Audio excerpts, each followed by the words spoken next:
Jadi doktrin kita, dogma yang ada di dalam hati kita, wali itu ya sakti. Jadi manusia ketika sudah bertemu di dalam kesaktian alam mukasyafah dan karomahnya, kebanyakan manusia jatuh terlungkup di dalam kasab suwari, yakni kasab atau karomah yang masih diakui sebagai milik manusianya. Manusianya merasa bangga dengan apa yang sudah digapainya. Manusia merasa mulia dengan hasil-hasil jeripayahnya mendapatkan kesaktian-kesaktian itu. Bisa tahu isi hatinya orang lain. Bisa tahu kejadian apa besok, lusa, dan nanti ada kejadian apa. Sehingga manusianya sudah menyerupai Tuhannya di dalam hatinya. Pertambah mukasyafahnya, pertambah karohmahnya, semakin bertambah bangga dan sombongnya ia kepada Tuhannya. Karena manusianya masih berkhodamkan di sisi iblis dan setan di dalam hatinya. Jadi manusia masih menggunakan mata iblis atau mata setan untuk menyaksikan apapun isi alam dunia ini. Baik alam dunia ataupun alam gaibnya yang dirasakan menggunakan mata setan, mata iblis. Kenapa? Karena masih manusianya yang maha besar di dalam hatinya. Disinilah manusia banyak terjebak dengan ilmu-ilmu ketuhanan. Sehingga ketika sudah merasa mengenal Tuhan, ketika sudah merasa tahu Tuhan, maka ia dengan seenaknya meninggalkan syariat-syariat agamanya, seperti meninggalkan sholat, seperti meninggalkan ibadah-ibadah syariat, yang mana dirinya merasa sudah tahu Tuhan, sudah bebas dirinya dari syariat-syariatnya. Padahal di dalam hatinya masih merasa ketemu Tuhan, merasa tahu Tuhan, merasa bisa menyaksikan Tuhan. Bila masih merasa, berarti manusianya yang jadi Tuhan daripada Tuhannya. Masih merasa saja karena belum baiat, karena belum kedatangan hari kiamat yang disaksikan bagi setiap diri manusianya. Maka tanpa guru, tanpa pembimbing, maka hawa nafsunya akan membawa, iblis dan setannya akan menjadi pembimbing dan mursidnya, sehingga manusianya terlena jauh dan tambah jauh tersesat dari Tuhannya. Alhamdulillahirabbil alamin. Sebelum kita lanjutkan, marilah kita berlatih dahulu di dalam mengheningkan cipta 3 menit. Semoga kita bisa menemukan mata dewa, sehingga kita bisa membinasakan, bisa menghancurkan, bisa merusakkan, bisa meninggalkan mata-mata iblis dan setan yang selama ini memata-matai Allah. Karena iblis dan setan tidak akan pernah rela, iblis dan setan tidak akan pernah ridho bila Allah yang jadi Tuhannya di dalam hati kita semua selama ini. Bismillahirrahmanirrahim. Mengheningkan cipta, mulai, silahkan.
Alhamdulillahirabbil alamin. Mengheningkan cipta selesai.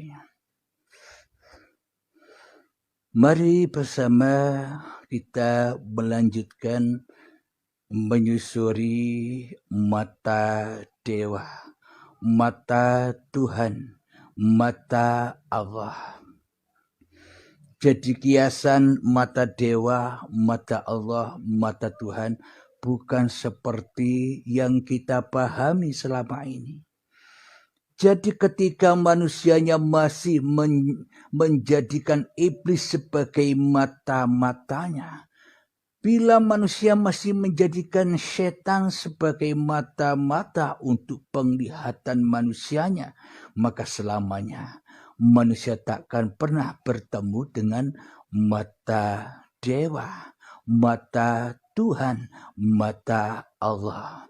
Karena manusianya masih yang merasa memiliki mata dan kehidupan serta badan ini, bagaimana mungkin bisa ketemu dengan mata dewa, bertemu dengan penglihatan persaksian Tuhannya kepada dirinya, maka semuanya takkan pernah bisa teraplikasi di dalam hati manusianya karena manusianya masih merasa bisa bersyahadat kepada diri manusianya dan merasa manusianya bisa bersyahadat kepada segala sesuatu yang kita saksikan selama ini.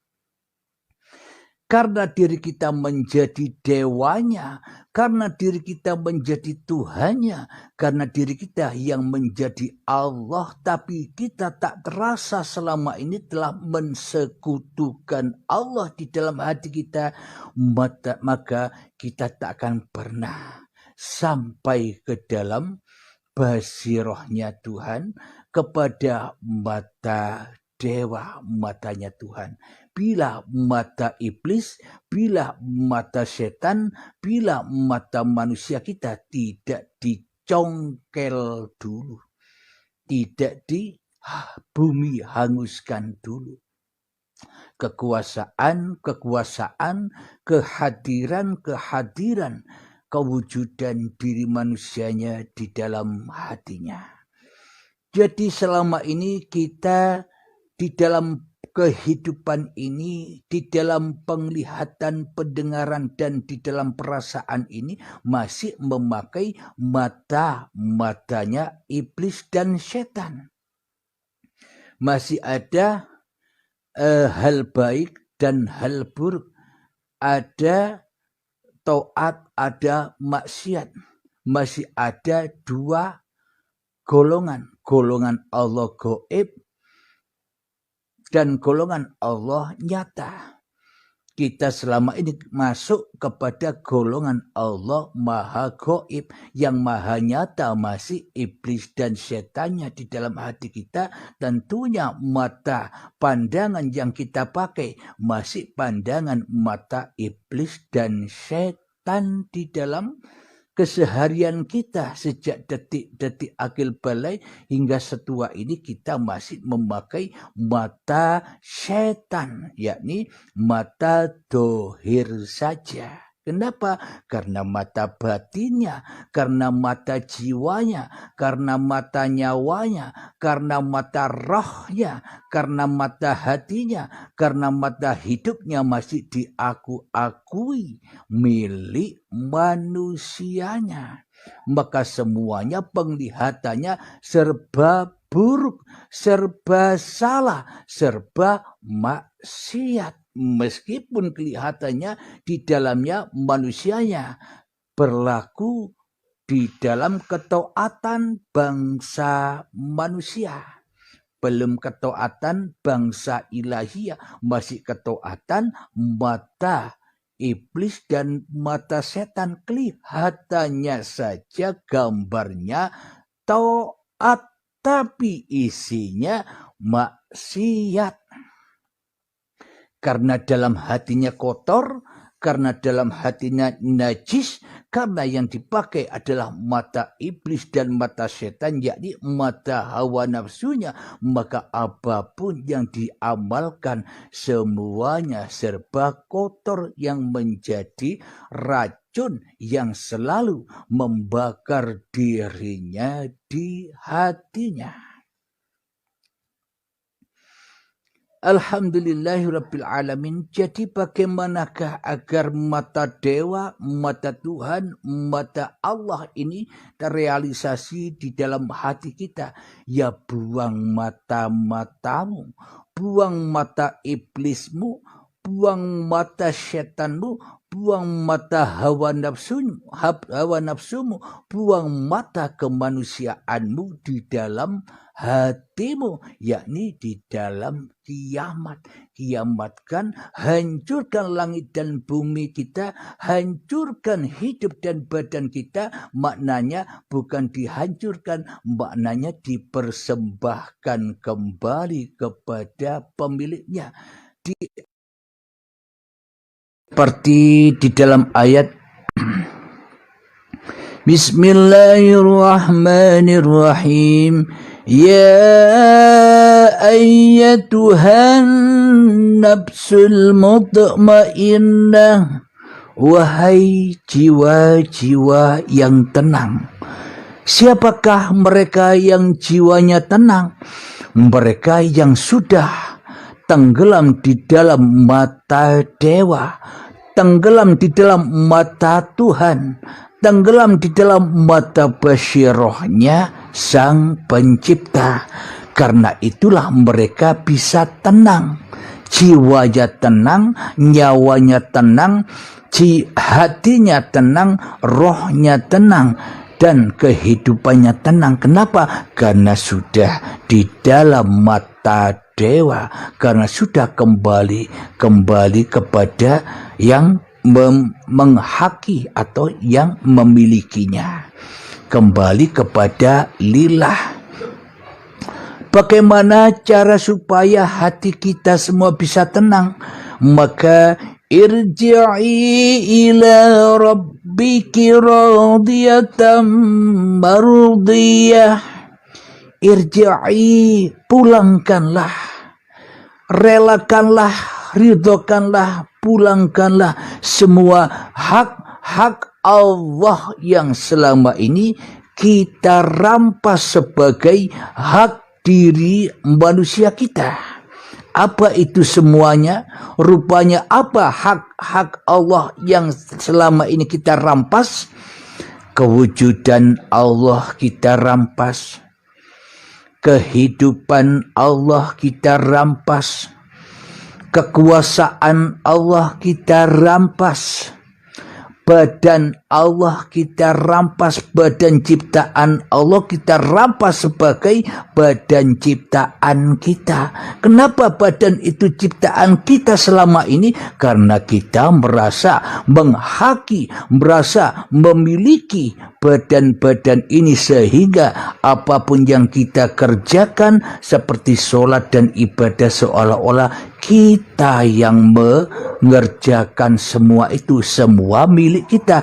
Itulah yang dimaksud selama ini kita mengaku-ngaku sebagai pemilik dan pencipta badan. Maka kembalikanlah dengan rela dan ridho semuanya kepada Tuhanmu yang telah menciptakan kamu, Tuhanmu yang telah mewujudkan kamu, Tuhanmu yang telah menghidupkan kamu, Tuhanmu yang telah menguasaimu, Tuhanmu lah yang telah memperjalankan kamu. Kembalikan semuanya total jenderal, maka ketika itu hancurlah kemanusiaannya.